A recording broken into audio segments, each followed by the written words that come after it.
మనం Rafale fighter jets మనం Dassault aviation నుంచి ఫ్రాన్స్ నుంచి మనం కొనుగోలు చేస్తున్నవి ఉన్నాయి. సో ఇందులో రీసెంట్గా 114 రఫేల్స్ని మనము కొనుగోలు చేయడానికి ఒప్పందం చేసుకున్నాం. అందులో 114లో 22 ఫ్రాన్స్ నుంచి నేరుగా వస్తాయి ఫ్లై అవే కండిషన్లో. బట్ మిగతావి ఇప్పుడు మన భారతదేశంలో తయారు చేయాలి. భారతదేశపు కంపెనీలు ఇప్పుడు దాని గురించి పోటీ పడుతున్నట్టుగా కనబడుతుంది. టాటాలు, అదేవిధంగా మహీంద్రా, అదానీ గ్రూప్స్ మధ్య పోటీ నెలకొన్నట్టుగా తెలుస్తోంది. సో ఒకసారి ఆ డీటెయిల్స్ చెప్తారా సార్? రఫేల్ మన దగ్గర తయారు చేసుకుంటున్న వాటికి సంబంధించి నెలకొన్నటువంటి పోటీ వాతావరణం అండ్ ప్రైవేట్ ప్లేయర్స్ ఎలా ఈ పెద్ద ప్రాజెక్టులోకి రాబోతున్నారు? గతంలో ఇవన్నీ కూడా హెచ్ఏఎల్ తప్ప ఇంకేది ఉండేది కాదు. మన దగ్గర ఆప్షన్ ఆలోచించేవాళ్ళు కాదు. హెచ్ఏఎల్ చూసాం, వాళ్ళు ఎంత ఇన్ఎఫిషియెంట్గా ఉన్నారో చూసాం. మనం ఫస్ట్ బ్యాచ్ 36 రఫైల్స్ కొన్నప్పుడు లోకల్ పార్ట్నర్ పెట్టుకోండి అంటే హెచ్ఏఎల్ కొంతమంది కోరికలు కోరారు. వాళ్ళు మేము 5 రోజులే పనిచేస్తాం, మిగతా 2 రోజులు మేము ఉండము, దాని టర్న్ అరౌండ్ టైం అంటారు. ఒకవేళ అది రిపేర్కి వచ్చిందంటే ఎంత తొందరగా దాన్ని రిపేర్ చేసి ఇవ్వగలరు. మన ఎయిర్ ఫోర్స్ ఏం చెప్పిందంటే 90% ఆపరేషనల్ ఉండాలి అని చెప్పారు వాళ్ళు. అంటే విమానాలు 10% మాత్రమే రిపేర్కి గ్రౌండ్ అయ్యేటువంటి పరిస్థితి, మిగతా 90% ఎప్పుడు కూడా ఆపరేషన్ రెడీగా ఉండాలి. ఇది మనం పెట్టిన కండిషన్. వీళ్ళేమో దానికి వీళ్ళు హెచ్ఏఎల్ దానికి అంత టైం ఇవ్వలేకపోయారు. 2 దానికి సంబంధించి కాస్ట్ చాలా విపరీతంగా. ఈవెన్ అప్పుడు నాకు తెలిసి బెంగళూరులో హెచ్ఏఎల్ దగ్గర ఈ యూనియన్ దగ్గరికి రాహుల్ గాంధీ కూడా వెళ్ళారు. కరెక్ట్. యూనియన్లను వాళ్ళని విపరీతంగా రెచ్చగొట్టడం సందర్భం కూడా ఉంది. రెచ్చగొట్టి ఇవన్నీ చేసిన విషయం మనకు తెలుసు. అప్పుడు రఫేల్ ఏం చేసిందంటే వాళ్ళ కంపెనీ పెట్టుకొని నాగ్పూర్లో పెట్టుకున్నారు. అనిల్ అంబానీ రిలయన్స్ గ్రూప్ తోటి వాళ్ళు ఒక జేబీ చేసుకుని నాగ్పూర్ రన్వే పక్కనే వాళ్ళ కంపెనీ పెట్టుకున్నారు. అఫ్కోర్స్ అని జేవీ అనిల్ అంబానీతో ఉన్నా కానీ కూడా మొత్తం రన్ చేసేది డసాల్ట్ రన్ చేస్తుంది. పేరుకి ఇండియన్ పార్ట్నర్, కానీ ఇండియన్ పార్ట్నర్ అతనికి ఏం అనుభవం లేదు. ఇప్పుడు ఫైనల్గా అతను కూడా తీసేసి డసాల్ట్ టేక్ ఓవర్ చేసేసింది మొత్తం కంపెనీని. కానీ విడ్డూరం ఏంటంటే అక్కడ నాగ్పూర్లో దీన్ని మ్యానుఫ్యాక్చర్ చేయట్లేదు. మోస్ట్ లైక్లీ హైదరాబాద్లో మ్యానుఫ్యాక్చర్ అవుతుంది ఈ యొక్క రఫైల్స్. ఎవరు చేస్తున్నారు? ఈ 3 కంపెనీలు బిడ్ చేస్తున్నాయి. మనకు టాటాసు, తర్వాత మహీంద్రాసు, అదానీ, వీళ్ళు 3 బిడ్ చేస్తున్నారు. వీళ్ళు 3 కూడా హైదరాబాద్లో సీరియస్ ప్రెసెన్స్ ఉంది వీళ్ళకి. కాబట్టి ఈ 3లో ఎవరికి వచ్చినా కానీ కూడా నాగ్పూర్లో అవ్వకపోవచ్చు. నాగ్పూర్లో డసాల్ట్ ఏవియేషన్ వాళ్ళది ఎస్టాబ్లిష్మెంట్ ఉన్నా కానీ కూడా ఇండియన్ పార్ట్నర్స్కి, భారతీయ పార్ట్నర్స్కి వాళ్ళు అవుట్సోర్స్ చేస్తారు. ప్రస్తుతానికి టాటాస్ ముందంజలో ఉన్నారు అని మనం వింటున్నాం మనం. కానీ అఫ్కోర్స్ ఇంకా మనం 114 రఫైల్స్ సంతకం పెట్టలేదు. మనం దీని గురించి క్షాత్రంలో డిస్కస్ చేసాం. ఎందుకు దాని సంతకం పెట్టట్లేదు, వాళ్ళు ఎందుకు మనకు ట్రాన్స్ఫర్ ఆఫ్ టెక్నాలజీ ఇవ్వట్లేదు, దానివల్ల మనం ఏం అడుగుతున్నాం వాళ్ళని, వాళ్ళు ఇవ్వకపోవడం వల్ల మనం ఎందుకు దీన్ని డిలే చేస్తున్నాము, బహుశా ఈవెన్ క్యాన్సిల్ చేయడం కూడా ఎందుకు సిద్ధపడ్డాము, ఇవన్నీ కూడా మనం డిస్కస్ చేసాం, మన క్షాత్రంలో డిస్కస్ చేసాం. కానీ బహుశా త్వరలోనే అది సంతకాలు అవుతాయని చెప్పి మనకు సూచనలు వస్తున్నాయి. వాళ్ళు కొంత ట్రాన్స్ఫర్ ఆఫ్ టెక్నాలజీ ఇవ్వడానికి సిద్ధపడ్డారు.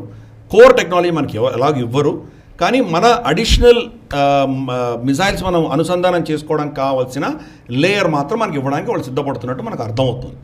బట్ ఫైనల్ ఇంకా మనకు దాని గురించి రాలేదు. బట్ లెటస్ అజ్యూమ్ 114 వాళ్ళు సంతకం పెట్టంగానే 22 నువ్వు అన్నట్లు ఫ్లై బై స్టేట్లో, అంటే రెడీ టు ఫ్లై, అది మనకు డసాల్ట్ ఫ్రాన్స్ నుంచి వస్తాయి. అవి మిగతా 92 భారతదేశంలో తయారవ్వాలి. ఇప్పుడు ఎన్ని ఉన్నాయి సార్ మన దగ్గర? మన దగ్గర 36 ఉన్నాయి. 36 వచ్చినాయి. నెక్స్ట్ 24 అంటే 18 ఒక స్క్వాడ్రన్. అవును, అది 2 స్క్వాడ్రన్స్ వచ్చేసాయి. ఇంకొక squadron plus some training air crafts 22 వస్తాయి మనకు అక్కడి నుంచి వస్తుంది. అంటే 3rd స్క్వాడ్రన్ వస్తుంది. మిగతావి ఒక 3-4 స్క్వాడ్రన్స్ మన దేశంలోనే తయారయ్యేలాగా మనం ఒప్పుకుంటున్నాం. ఇది దీంట్లో ఫస్ట్ బ్యాచ్ 50-60% ఇండిజినస్ కంటెంట్ ఉంటుంది. మన దేశంలోనే కాంపోనెంట్స్ తయారవుతాయి. క్రమేపీ ఆఖరి బ్యాచ్ వచ్చేసరికి దీన్ని ఆల్మోస్ట్ 70-75% దాకా తీసుకువెళ్ళాలి. అఫ్కోర్స్ 25% వాళ్ళు ఇవ్వరు, వాళ్ళ ప్రొప్రైటరీ కదా.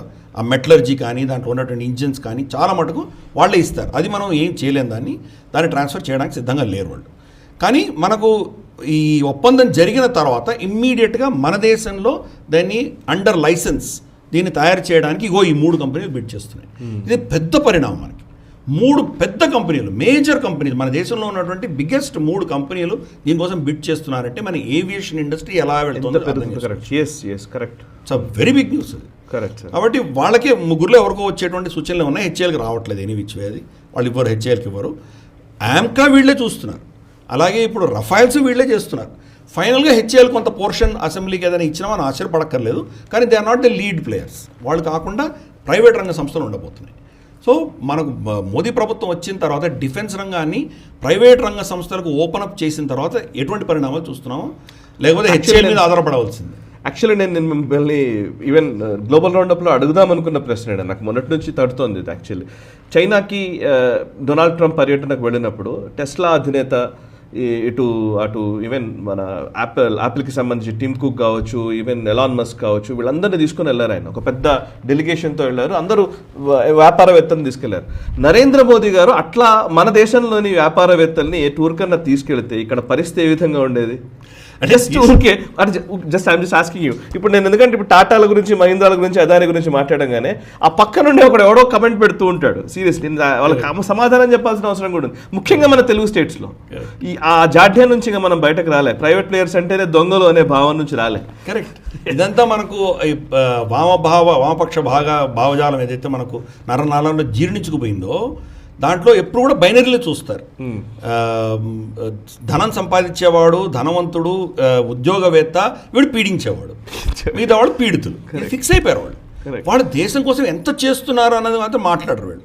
ఇప్పుడు అదాని మీద ఎందుకు కేసులు పెడుతున్నారు, అదానిని ఎందుకు టార్గెట్ చేస్తున్నారు? ఎందుకంటే అదాని ఈరోజు చైనాకి ఛాలెంజ్ ఇస్తున్నాడు. కరెక్ట్. హైఫా పోర్ట్ చైనా నోట్లోంచి బయటికి తీసాడు ఆయన చేతికి వచ్చింది. ఈరోజు ఆస్ట్రేలియాలో మొత్తం అదాని చేతిలో ఉంది, మొత్తం కోల్ సప్లై అంతా కూడాను. అలాగే ఆఫ్రికాలో అదాని, అలాగే టాటాస్ వీళ్ళందరూ పెడుతున్నారు. అందుకని వీళ్ళకు దాన్ని ఏదో విధంగా దాన్ని కించపరిచి దాన్ని ఒక ప్రెస్టీజ్ని తగ్గించే దిశగా వీళ్ళు ప్రయత్నాలు చేస్తున్నారు. ఒక రకంగా చెప్పాలంటే ఇది పారామిలిటరీ ఫోర్స్ లాంటిది. ప్రభుత్వం చేయలేనివి కొన్ని వ్యాపారవేత్తల ద్వారా చేయగలిగేవి. అదే వీళ్ళ అస్త్రాలు. ఎగ్జాక్ట్లీ. ఏ ప్రభుత్వానికైనా అవే అస్త్రాలు. మన ఇండస్ట్రీ, ఎకానమీ ఇవే మనకు అస్త్రాలు. మోదీ గారు తీసుకువెళ్ళలేదా అంటే తీసుకువెళ్ళారు. ఎక్కడ తీసుకెళ్లారు? నెదర్లాండ్స్కి వెళ్ళినప్పుడు మనకు ఏఎస్ఎంఎల్తో టాటా సంతకం పెట్టారు కదా, మోదీ గారు ముందరే సంతకం పెట్టారు కదా. మనకు వాళ్ళ చిప్ మేకింగ్ మషీన్స్ని మనకు నెదర్లాండ్స్లో మనకు ఒప్పందం జరిగింది. అది ఎందుకంటే ప్రపంచంలో చిప్ మేకింగ్ మెషిన్స్ తయారు చేసే ఏకైక కంపెనీ ఏఎస్ఎంఎల్. ఇంకేది లేదు. అక్కడ టాటాస్ వెళ్ళారు కదా మరి. కానీ మనం వీళ్ళలాగా పెద్ద డ్రామా చేసి పెద్ద బాహటంగా అవన్నీ చేయట్లేదు. క్వైట్గా చేసాం. మనం చేయాల్సింది మనం చేసాము, సంతకాలు పెట్టుకొని వచ్చేసాం మనం. అలాగే ఇటలీకి వెళ్ళారు ఆయన. ఇటలీకి వెళ్ళి జార్జియా మెలోడీ ఇవన్నీ దీంట్లో అందరు బిజీగా ఉన్నారు. కానీ అక్కడ మనకు India middle east Europe economic corridor ఏదైతే ఉందో దానికి సంబంధించి 2 పోర్ట్స్ మనకి ఇటలీ నుంచి మనకు రాబోతున్నాయి. ఆ పోర్ట్స్ ఎవరికి వస్తాయి? మళ్ళీ అదానియో, ఎల్ఎన్టీయో వీళ్ళకే వస్తాయి కదా. ఖచ్చితంగా. ఇది మనకు ఉన్నటువంటి మన డిప్లొమసీ. సో అక్కడ మన వాళ్ళు ఉన్నారు. ప్రభుత్వం ఒప్పందాలు చేసుకొచ్చినా కానీ వెనకాల మన ఇండస్ట్రీ నిలబడుతోంది. కాబట్టి ఇది ఒక ఎకో సిస్టమ్ అనేది మన దేశంలో తయారైంది. అది మన ఏవియేషన్ ఇండస్ట్రీలో ఇంతవరకు లేనటువంటివి ఈ 3 కంపెనీలు కూడా వాళ్ళ దగ్గర ధనం ఉంది, వాళ్ళ దగ్గర వాళ్ళు ఇన్వెస్ట్ చేయగలరు, వాళ్ళు మ్యాన్ పవర్ తీసుకురాగలరు, కొత్త ఎస్టాబ్లిష్మెంట్ పెట్టగలరు, గ్రీన్ ఫీల్డ్ ప్రాజెక్ట్స్ కట్టగలరు. ఆ శక్తి ఉన్నటువంటి 3 మేజర్ ప్లేయర్స్ మన దేశంలో వాళ్ళు దీన్ని బిడ్డింగ్ చేస్తున్నారంటే కనుక మనకి ఎటువంటి కాంపిటీషన్ వస్తుందో మనం అర్థం చేసుకోవచ్చు. ఈ వీడియో మీకు నచ్చినట్టయితే లైక్ చేయండి, 10 మందికి షేర్ చేయండి. అలాగే కామెంట్ల రూపంలో మీ అభిప్రాయాలను మాతో పంచుకోండి. Nationalist hub group of channels ను సబ్స్క్రైబ్ చేసుకుని తెలుగునాట జాతీయవాద జర్నలిజాన్ని ప్రోత్సహించండి. ఈ వీడియో కింద ఉన్న బెల్ ఐకాన్ పై క్లిక్ చేయడం మర్చిపోవద్దు.